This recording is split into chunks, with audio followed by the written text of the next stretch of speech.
today. It's the way that the characters were written. I think it would have been a different show if we were friends or if we got along. I think it's better that it's written that he was an onerous boss. I think people can relate to that more often. So, it wasn't like that in the real experience. Although actually it kind of was. But no. It was he was great to work with. He's a lot of fun. He's a fine actor, and I'm glad that it was written that way because it creates a good tension and it created a lot of good moments between those two characters.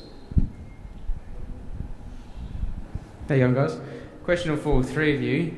When Stargate finished, did any of you take any of the props home with you? It's funny you could ask that. I rode my bike to the studio because I used to live really close to the studio, and I'd forget that I had those little ear things on, those little earpieces. So I'm on my bike at the intersection going, beam me down to Stargate. I have a whole shoebox full of those things, yeah. Nothing. Oh, I know. They put up a notice to not let me steal anything, but I've already stole it all. I'm a thief. And I took my wig. I took my gun. That's right. I took everything. I also took my chair back, and one of the producers, one of those little guys, came by and said, "Oh, we're going to need that when we make the movie." And so, yeah, I put it back. And when he turned around the other way, I took it again. My question's for Terrell. When you got the script for Heroes, what was your reaction to finding out your character died? Well, actually, I knew I was going to die before I saw the script. And I was doing a play, and we were trying to work out logistics with scheduling and whatnot, and Robert Cooper, one of the writers and producers of the show, called me up and was just double-checking everything was going to work out, and then he said, "Listen, well, I've got you on the phone. How would you feel if we killed you off?" And this is I said, "What? Are you kidding me? You're talking to an actor, asking them how would I feel about being killed off? Not too good, Robert, not too good." And I said, "Well, what's the deal?" And he said, "Well, this is probably going to be our last season." Right? And I said, "Yeah." And so then he said, "Well, we just wanted to, take a character that everybody really loved and stir things up and kill them off." And I said, "Well, they all love Richard. Why me?" But anyway, I bit the dust and I was sad. I read the script, and yeah, I cried. I was like, oh my gosh. I thought they did it beautifully, though. The only thing, I couldn't believe who they picked to be the first time in 7 years they introduced a love interest. Oh, no. Yeah, but you think he looked like that? No. He looked, well, I shouldn't say that. He's a beautiful actor. I'm not even going to say anything anymore. But you know how you kind of wish it's going to be like a Patrick Stewart or handsome, really yummy guy, and anyway, I died without being laid for 7 years. Yeah. I know. Staff blast to the chest. Okay, thanks for the question. Hello, yeah. Terrell, what was it like working with Bruce Boxleitner on the Babylon 5 TV movie that you did? You know what? I had my very first convention was in London, and it was with Bruce. So I got to know him through that, and we had actually maintained contact. I would see him at different conventions, and I really got along with him. He's great fun, so it was just super to be with him. Yeah, he's a great guy. Is he still doing these things? Yes. Yeah, is he still? Yeah. I have a question. Oh, that's loud. For Jason, I know you've been over here a couple of times in the last couple of years. What's the craziest Australian fan experience you've had?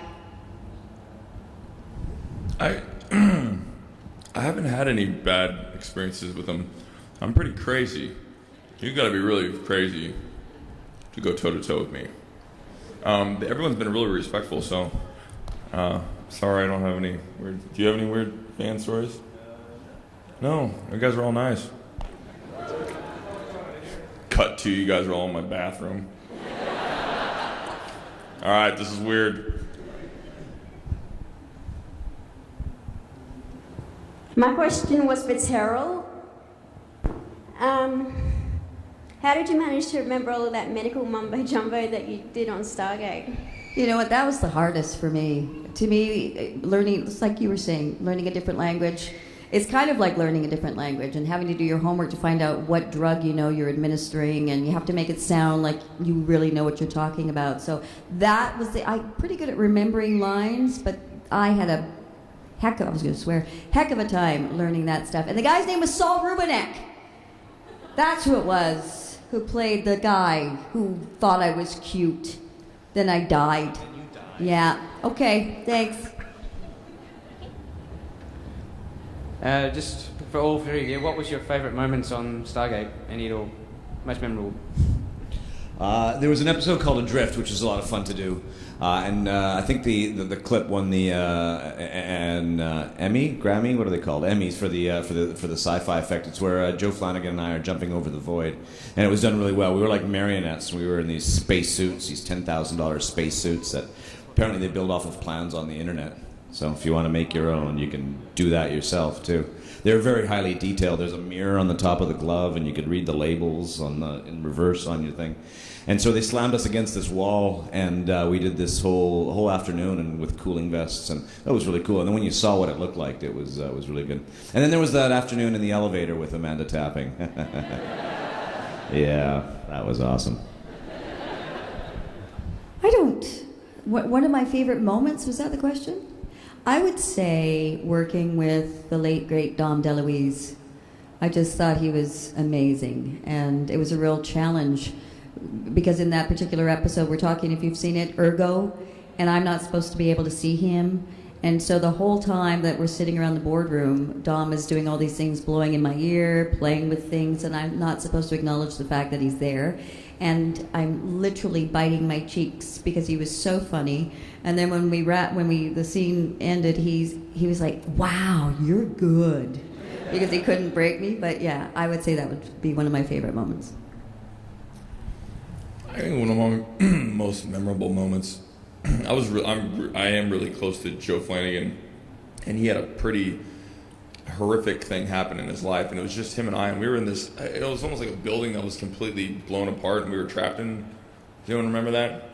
Trapped in it's almost like if a earthquake happened and we were trapped in something. Does anyone remember what that episode is? But he's one of my best friends, and he had this horrific thing happen in his life, and I just was like, it was just heart-wrenching, and I was just there with him, and we're stuck, and we can't get out and go to the trailer, we're covered in shit, it's like something from 9/11, covered in blood, covered in everything, and I was just like there with my buddy, and he was going through some heavy shit, and it was just like this amazing, memorable moment. Like, me and Joe just, being there for your buddy, like a soldier. But it was definitely the most memorable moment, and that episode's pretty, I'm cracking up here. But yeah, that's definitely my most memorable.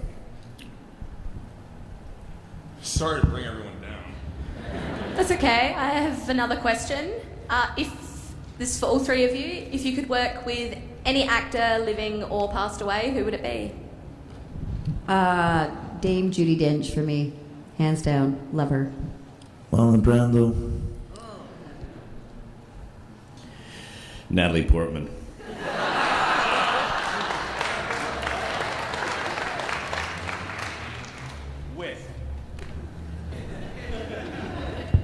V for Vendetta, Natalie Portman, or Black Swan, Natalie Portman?